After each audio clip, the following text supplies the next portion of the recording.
So odds are, if you have similar interests as I do, you've recently seen a video like this. My snake just got solid. It's finally time to add Solid Snake to the Smash collection. That's you waiting, cuz. He's got everything: the bodysuit, the long flowing mullet, that ass. Okay, we don't need to play the whole thing. Theming a figure collection around Super Smash Bros. Is not a new concept. Besides the games themselves being a widely beloved franchise in their own right, theming your collection around Smash Bros. Allows you to cover a bunch of different bases all at once. From platformers to various types of RPGs to traditional fighting games, it's a good base to work with, especially if you're just starting out collecting. And since I'm in between reviews at the moment, whether due to waiting for the figures to ship, to just putting one off due to sheer dread, or because I'm still trying to figure out exactly how I want to do things, I figured now would be a good time to do something that I teased way back in the Metroid Kirby video, and that's go through the entire Smash Bros. Roster and give you my recommendations for what action figures you should get for your collection. Now, before we get started, there are a few ground rules to cover. First and foremost, we're looking specifically for figures that can generally fit in the 1/12 or 6-inch scale. That means we can't use figures from PlayArt's Kai and NECA due to being too large, or 2.5-inch figures from companies like Jakks Pacific as they're too small. But something like Nendroids, for example, are either fudgeable or actually the perfect pick. Secondly, as the title says, we're focusing on action figures first and foremost. I'll mention a few static figures here and there if they fit in scale, but by and large we want figures with articulation. Thirdly, I won't be going over the alternate character costumes such as Owl for the other Dragon Quest heroes. I'd rather not make this video longer than it needs to be. And lastly, I will be talking about some options for customs, but that will come at the end of the video once we've gone through all the official options we have. So, with all that out of the way, we can get started, and the best way to do that is release order, so let's go to the game that started it all.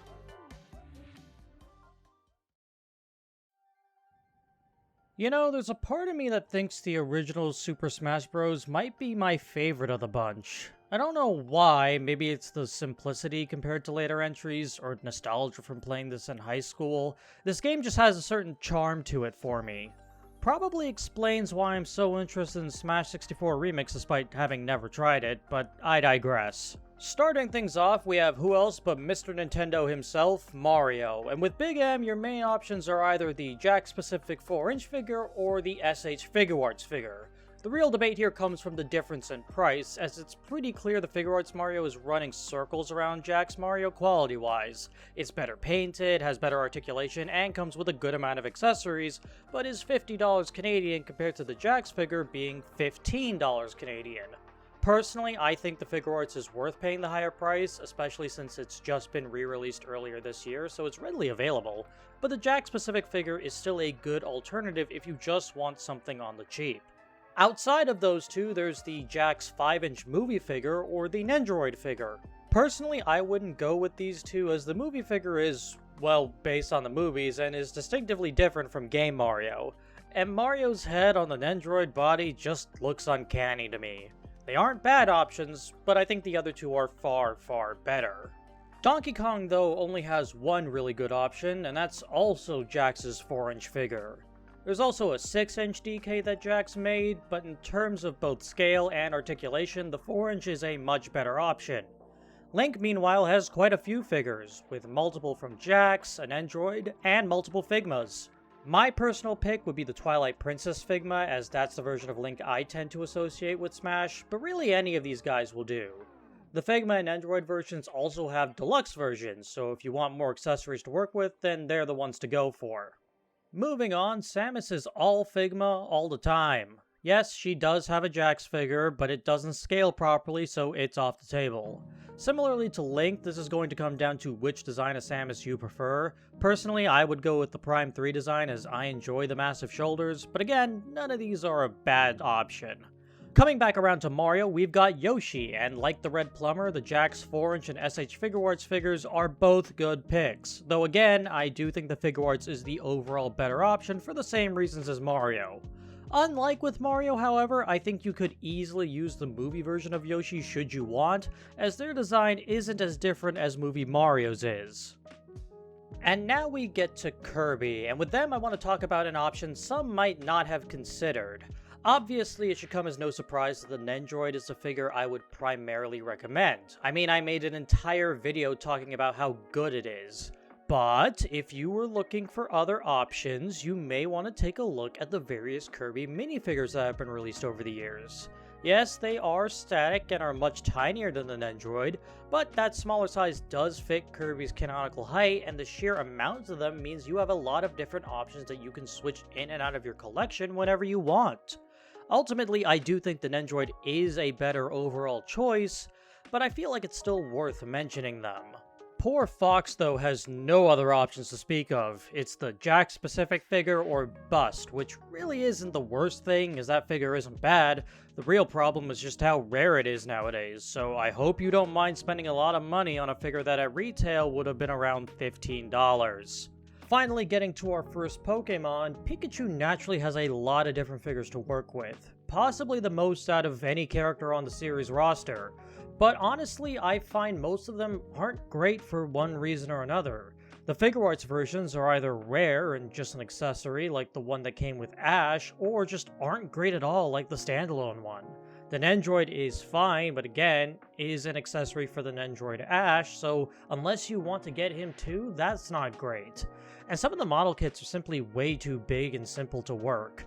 But that doesn't mean there aren't really good choices. Once again, I must bring up the numerous minifigures from either Jazzwares or Moncol, but since we're prioritizing articulation, my main recommendation is the Blockies model kit. It's a good size, has decent articulation, and is priced fairly well. It's simply the best overall choice. That's probably not a surprise to any of you. Blockies has been on a roll over the past few years, and they've also done quite a few Pokemon that are on the roster, so don't be surprised to see me bring them up again later. We're at our last Mario character for the first Smash Bros. With Luigi, and third first, same as the first, the Jackson Figure Arts versions are the main ones to go for, but overall I think the Figure Arts is the best option available. Luigi also has the movie and Nendroid figures, but again, I wouldn't go for them for the same reasons as Mario. Nothing else to really say here, so let's move on. Sadly, we now come to our first blank spots, as both Ness and Captain Falcon have no official action figures to speak of. Ness does have one of these small figures, but I have no idea how well it'll scale, and poor Falcon just has absolutely nothing. But now we come to our final character on the roster with Jigglypuff, and much like Pikachu, the figures from Jazzwares and Moncol should do you just fine. And that covers the entire N64 roster. Thankfully, most of the characters have something official to use, which is great. But I hope you guys like seeing Jax, Figure Arts, Nendroid, and Figma, because trust me, they aren't going away anytime soon. But now let us move on over to the Nintendo GameCube.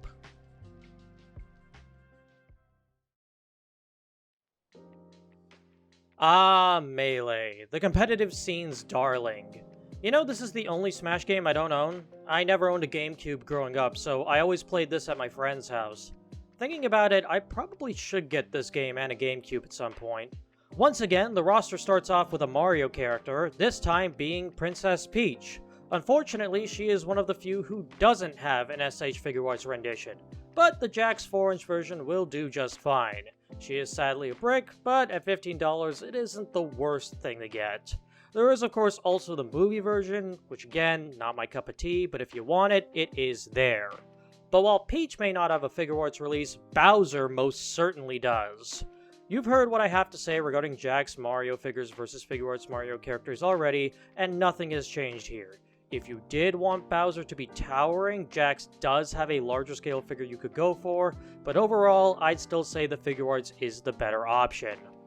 Unsurprisingly, the Ice Climbers don't have any figures to speak of that meet our requirements, but what did surprise me was Sheik only having one figure we can use, that being the Jack-specific version. I get that Sheik isn't one of the biggest characters in Zelda, but still, it feels weird that that's all they have. And speaking of, Zelda herself naturally has a couple of Jax figures to work with, but much like Link, her better options are the Figma releases. Also, like Link, I'd recommend going with the Twilight Princess version just out of personal preference. There's also the Nendroid version if that's more your speed, but for me, I'd still say the Figma Twilight Princess figure is the best. Swinging back over to Mario again, we've got Dr. Mario, who shockingly doesn't have any action figures. I would have guessed Jax would have one in the 4-inch line, but nope, he's nowhere to be seen there. Quite odd. Pichu, meanwhile, does have a few. Once again, the minifigures from Jazzwares and Moncol are your best options, but I should note that there are a lot of Pokemon minifigures around, so I'm sure you can find a Pichu that suits your taste. Fox's rival Falco also has a figure from Jakks Pacific. I should also note that Peppy and Slippy also got Jakks figures as well, so if you wanted to, you could get the entire Star Fox team in figure form. Now we come to our first Fire Emblem character in Marth, and for him, all we've got is the Nendoroid figure. Not a bad option at all, he looks good, actually has joints in his elbows, and comes with both the falchion, a rapier, and the Fire Emblem itself, so it's well worth picking up. Next up is Young Link, and for him I have two options. If you want something that actually represents the version of Link this is supposed to be, then I'd go for the Nendoroid Majora's Mask figure. It comes with all the main masks, sword, shield, and tattle alongside a potion and the bunny hat, so there's a lot of value there. But if you just want a version of Young Link without as much concern for him looking exactly as he does in-game and would rather he have more articulation, then might I recommend the Figma Link Between Worlds figure. Sure, it isn't the same design, but he is a good-looking figure in his own right, and has far more articulation and a good amount of accessories too. Personally, I went with the Nendoroid, but I think the Figma is still something worth considering. And speaking of not looking as they do in-game, I couldn't find any great versions of Ganondorf that matched either his Ocarina of Time or Twilight Princess designs. There is a Jax figure based on his Wind Waker design, but really the only option I think worth considering here is the Tears of the Kingdom Figma version. It's the only one that is remotely close to the design used in Smash, and is also far more articulated than the Jax version, which really only has movements in his arms and head. We're at the last three for Melee, starting with Mewtwo, who naturally has a bunch of good choices. For the most affordable choice, you can go with either the simple model kit or the more articulated Jazzwares figure.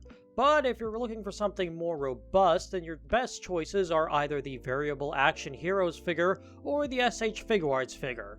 Both are relatively similar. Variable is larger and comes with a display stand, meanwhile the Figuarts has better articulation in the tail, will probably scale better, and comes with Mew, so that's nice. Personally, I think the Figuarts is the way to go, but none of these are a bad option. Our second Fire Emblem rep, Roy, sadly has no action figures to speak of, or figures that would fit in scale. That leaves us with our final character for Melee, Mr. Game & Watch. And amusingly enough, we've got one simple but great choice for him. That would be none other than the Amiibo. And I know some of you probably feel like this is a cop-out, but this really is the best choice. Game & Watch is a character that, while possible to give articulation, really does work better as a static figure. And the Amiibo comes with multiple different versions for you to use, which when combined with the sculpt and scale makes it the best possible choice. Outside of that, your best bet would be to look at possible customs, but personally I think this works just fine. And that is every character introduced in Melee. Once again, we're seeing that Figuarts, Good Smile, and especially Jax are really carrying this roster on their backs. But we've still got 3 games to go, so let's not waste any time and head over to the one that had tripping as a mechanic for some reason. So this is actually the first Smash game I ever owned. I remember that time pretty well. The day I got it, the first thing I did was unlock Sonic as quickly as I could. Good times. Anyway, Brawl's roster starts off with the ever-infamous game-breaker Meta Knight. And once again, like Kirby, the Nendoroid is your best choice. Like Kirby, there is also smaller minifigures, but as far as articulation is concerned, it's the Nendoroid or bust. Moving on, we've got Pit, who, thanks to the release of Kid Icarus Uprising, does actually have a Figma.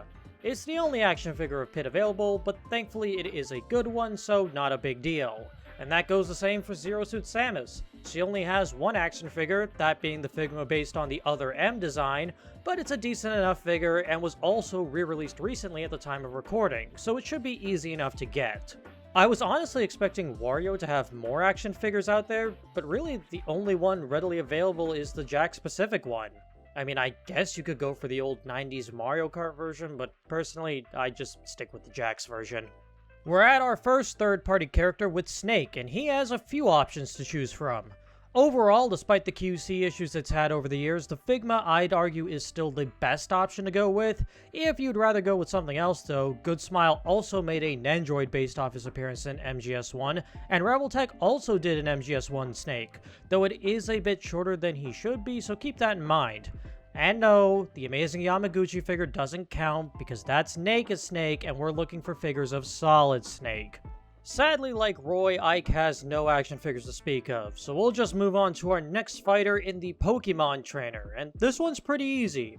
First off, there are two different Nendroid releases that give Red all the starters, either in their first or final forms, but personally I would just stick with the Figma instead. Since both the Nendroid and Figma come with Squirtle, that just leaves the other two to figure out. Ivysaur, as you'd expect, has many figures to choose from, but I'd say the Jazzwares figure is your best bet. Meanwhile, Charizard has the easy-to-get Jazzwares and far rarer SH Figuarts, but I'd say, like Pikachu, you're much better off getting the Blockies version. It has nearly the same articulation as the Figuarts, but is at a price point much closer to Jazzwares, making it the best of both worlds overall. DK's buddy Diddy Kong has a Jax 4-inch figure, which is your best bet unless, like Wario, you want to start searching for old racing tie-in figures. Lucas, like Ness, sadly has nothing, so let's just move on from him and on to the blue blur, Sonic. Now, most of you are probably thinking that I would recommend the Nendroid Sonic overall. And yeah, I can see why that is a good figure. But if you're willing to put in the extra work and money for customs, I'd actually recommend the Jax-specific Sonic over it. We'll get more into it when I get into more general custom potential, but trust me, you'll want to get the Jax Sonic if customizing is your thing. Heading back to Kirby one more time with King Dedede, and wow, what a surprise, the Nendroid is the one to get. Who would have thought? Again, like Kirby and Meta Knight, there is also the minifigures if you want, though I do feel with Dedede they make him a bit too small, but that might just be a me thing. As for Olimar, the best pick is this Jax-specific figure pack featuring him and a bunch of Pikmin. Given that Olimar is canonically absolutely tiny, the small nature of these figures make them the best pick for your collection. Next up is Lucario, and he has basically all the same options as Mewtwo does. And you can ignore all of them because unlike Mewtwo, Lucario does have a Blockies figure that is much better value for money than all of them. Not to say they aren't worth it, but overall the Blockies would be my pick over the others. Now, if you felt like being cheeky, I suppose you could use the original toy, but really, there isn't any official figure of Rob that will work for our collection. But someone who does have figures we can use is Toon Link. The overall best for him in my eyes is the Nendoroid, but the Jax figure isn't a bad pick either should you want something a little less chibi. Finally, we have Wolf, who surprisingly doesn't have anything. You'd have figured Jax would have attempted an easy repaint of Fox, but no, they never did, which is a real shame. But that concludes the Brawl roster. We're now over halfway through, and so far there haven't been too many characters that we don't have a figure for. But will that stay true for the next game? Well, let's get to it and see, shall we?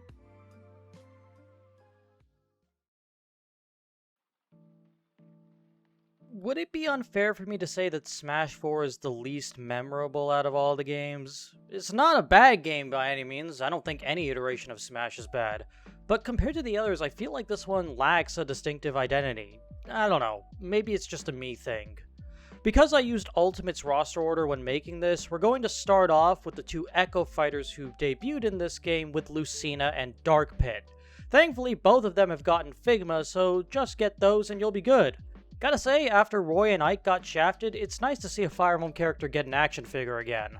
Getting to the non-Echo Fighters now, we start off with Villager, who has both an articulated and static figure made by Jax that you can use. Sadly, it isn't the design actually used in Smash, but I think it still works fine enough. And if not, then I imagine customizing it wouldn't be too hard. Next up is Mega Man, and I have to say, for a character people joke about taking ages between getting a new game, Mega Man has a shit ton of action figures to choose from. You've got SH Figuarts, 3.0, the 4-inch Nell, and Jada Toys versions. There's also the Kotobukiya model kit, but that's oversized, so sadly it doesn't meet the requirements for this video. My personal picks would be either the Figuarts for the accessories and just how well the sculpt captures the character, or the Jada Toys for its affordability, but really any of these will do you just fine. Contrasting how many figures Mega Man has, the Wii Fit Trainer has absolutely nothing, which honestly isn't that surprising. What is surprising is Rosalina doesn't have any 4-inch figure from Jax, which by default means your best option is their movie figure. Similarly to Yoshi though, I honestly think this works pretty well. It probably helps that Rosalina is canonically pretty tall anyway, but either way, until they make a game version, this Rosalina will be your best and only choice. Much like the Wii Fit Trainer, there's no action figures of Little Mac. That sucks. Thankfully though, Greninja has a few options similar to Charizard and Lucario in the simple model kits and Jazzwares, but like those two, I would still go with the Blockies figure over the others. Now the Mii fighters, as you'd probably guess, don't have any action figures of themselves. But, unlike others, we do have a way around this that doesn't involve customizing. See, the Miis have a ton of different costumes, many of which are basically cosplays of existing characters. So, I see no reason why you couldn't just take figures of those characters and use them as placeholders. So characters like Tails, Knuckles, Heihachi, Tifa, Aerith, Shantae, Proto Man X, Zero, EXE, Doomguy, Cuphead, Dante, and of course Sans would all be fair game in my book. What really surprises me is Palutena not having any figure to speak of. I feel like after both pits, a Figma of her would make sense, but I guess not. A real shame. Meanwhile, Pac-Man has only one figure in an SH Figuarts release. But that isn't a problem because the Figuarts is a great rendition of the character on all fronts, so it's a perfect pick for this collection. Unfortunately, we have a double whammy of both Robin and Shulk having no action figures to speak of, so we'll move on to Bowser Jr. With the son of the King of Koopas, which one you choose is going to come down to how you feel about scale. If you want him to scale properly, you go with the Jax game figure. But if you'd prefer more articulation and don't mind him being a lot larger, then you go for Jax's movie figure. The movie version does also have a release with the Koopa Clown Cart, so if that's important to you, then that's probably going to be the winning point right there. But otherwise, I think either of these two will work well enough. The Duck Hunt duo don't have anything, so with that we move on to the final four, starting with Ryu from Streets. Ryu has 3 figures to choose from, the SH Figuarts, the Jada Toys, and the Storm Arena, not to be confused with the Storm Collectibles Ryu, which is out of scale. My personal pick would be the Jada Toys due to being the cheapest and still being a quality figure, but the Storm Arena is also a good pick for those wanting something more premium. Next is Cloud, and I'll tell you right now, do not buy the Bringarts version, unless you can get it for around half the price. The Bringarts isn't necessarily a bad figure, but with how little it comes with combined with some of the limitations in articulation, he is massively overpriced. That goes for both the FF7 and Kingdom Hearts versions. Instead, I'd recommend getting the Structure Arts instead. It's not that different from the Bringarts in terms of sculpt and scale, but comes with more accessories, has slightly better posing, and is noticeably cheaper than the Bringarts.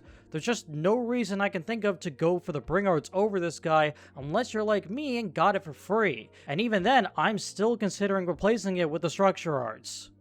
Now we have the totally not controversial DLC character of Corrin, who has both a Nendoroid and a Figma to choose from.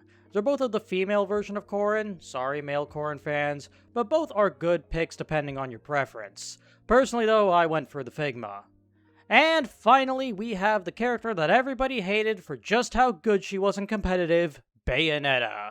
The only figure Bayo has that keeps within the rules I set at the start is the Nendoroid. It's based off her appearance in the first game, which isn't a big deal since that design is also in Smash, but it came out a while ago and to my knowledge hasn't gotten a re-release, so good luck finding it at a good price. And that's every character introduced in Smash 4. This has the largest amount of characters who don't have official figures out of any of the games, sort of spoilers for Ultimate, and there was a lot of min-maxing here, with some characters having a bunch of figures and other characters only having 1 or no figures. There's just one more game to cover, the biggest game in the series so far. And there's no point in delaying, so let's do this.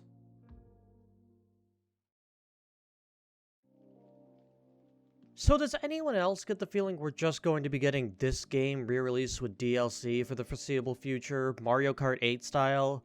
Like, I don't know how you're supposed to follow up not only adding every character that was in a Smash game previously, but then adding 23 new characters on top of that, the most of any Smash game. We're once again starting off with the Echo Fighters of previous characters. Dark Samus unsurprisingly doesn't have anything unless you want to attempt to repaint one of Samus's Figmas, but Daisy does have a figure from Jax, so that's the one to get for her. Chrom does have an Android, but weirdly it doesn't have any accessories. How odd. And finally, Ken has all of the same options Ryu has, and just like him, my opinion stays the same as there. Jada Toys is the best if you want something affordable, but Storm Arena may be preferable for those looking for something more robust. With that done, let's get to the first characters to be revealed for Ultimate, the Inklings. Both Jax and Good Smile have made figures of both genders, though interestingly I found it's a bit easier to find the Figmas over the Jax. There's both single and deluxe versions of the Figmas that come with an alternate Inkling design, so just pick whichever one you want and have at it. Samus's big old nemesis Ridley sadly has nothing, and outside of the out-of-scale NECA figure, Simon also doesn't have anything. Richter, however, does have an android based off the Netflix show, so that should work just fine. You know, I would have figured King K. Rool would have had something from the 90s that you need to track down, but he doesn't have any action figures to speak of. Here's hoping his recent appearance in Bonanza changes that in the near future. Next up is Animal Crossing's Isabelle, who has the perfect option in the Nendoroid figure. There's actually 2 different releases of this figure, so pick your favorite and have at it. We've now got our final Pokemon in Incineroar, who has a few figures from Tomy you could get, but Jazzwares has shown off an articulated figure like their Charizard, Lucario, and Greninja that you're probably better off waiting for instead. We're now getting into the DLC fighters, starting with Piranha Plant. For them, the simple and easy choice is the Jax-specific figure. You really can't get better than that for this guy. Next up is the Phantom Thief Joker. You got a couple of Nendroids to choose from, as well as the Figma and the Hiya Toys figures. Personally, having messed with their Godzilla figures in the past, I'm more interested in getting the Hiya Toys, but any of these guys are a good option. Dragon Quest XI's Hero has both a Nendoroid and a Bringarts. Unlike Cloud, Hero actually does come with a decent amount of accessories for what you're paying, though I will still say be a little cautious on this one. The Nendroid is probably the safer option.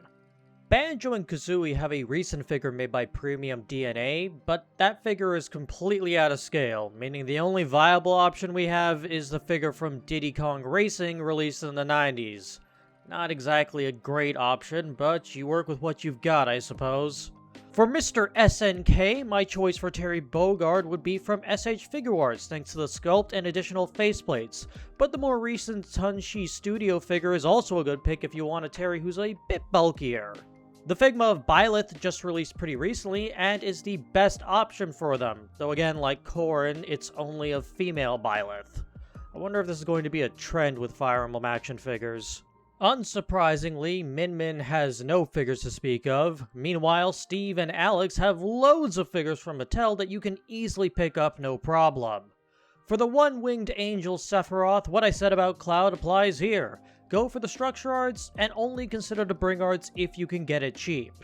Now you'd think Pyra and Mithra would have had some Nendroids at the minimum, but they actually have no action figures to speak of, which is baffling to me. Personally, I don't have any opinions on Xenoblade, but given how popular 2 was, it surprises me that these 2 never got any figures like a Nendroid or Figmas. Well, at least Kazuya does have 2 options, one from Bandai of America and one from SH Figuarts. I don't think it will surprise you that I think the Figuarts is the better option. And now we arrive at our final character, Sora. Sora has a lot of good options. He has 3 different Nendoroids for each numbered Kingdom Hearts game, an SH Figuarts based off his design from 2, and a Bring Arts based on 3 that also has alternate color versions on top of it. Outside of my already mentioned misgivings about Bring Arts, any of these guys will work. It just comes down to your personal preference. And that is every Super Smash Bros. Character. Hopefully with this you've got a good idea as to what to get, or at least what options there are available. But seeing as some characters didn't have anything, let's take a brief moment to go over some customization options.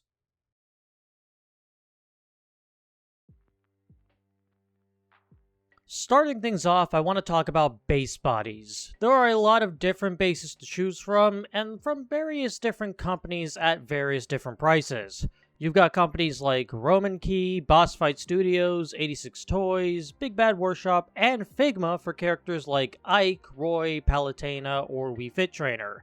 I couldn't tell you exactly which bodies work best for each character. I think it's better if you come to that conclusion yourself.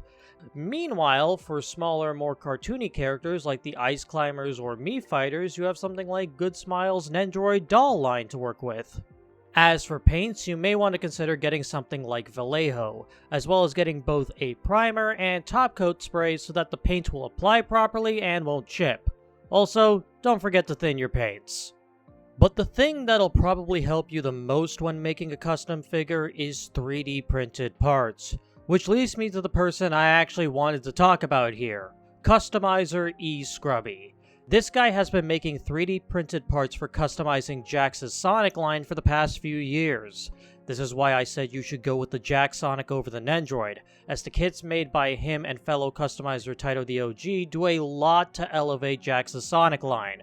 But Scrubby hasn't made kits just for Sonic, he's also done stuff for Jax Nintendo figures as well, including kits to turn Mario, Luigi, Fox, and Falco into their Melee iterations. Not only that, but he's also made conversion kits that turn Jax's 5-inch Bart Simpson into Ness and Lucas, as well as their 4-inch Mario into Dr. Mario, and it doesn't end there. Recently, he's also been showing off customs of Little Mac, Young Link, and Captain Falcon, all either purely 3D prints or kits for other figures. If you're trying to get your Smash collection filled out, he's someone to keep an eye on. And to be clear, I'm not being sponsored by him or anything like that, I just like the work he does. I'll leave a link to his Discord and Instagram accounts in the description. Give them a look if you're interested in anything I've mentioned. But with all that being said, we're at the end of the video. Thanks for watching. I hope you guys enjoyed something different from me. If you guys are interested in any more stuff like this, please let me know in the comments. Take care, and I'll see you in the next video. Later!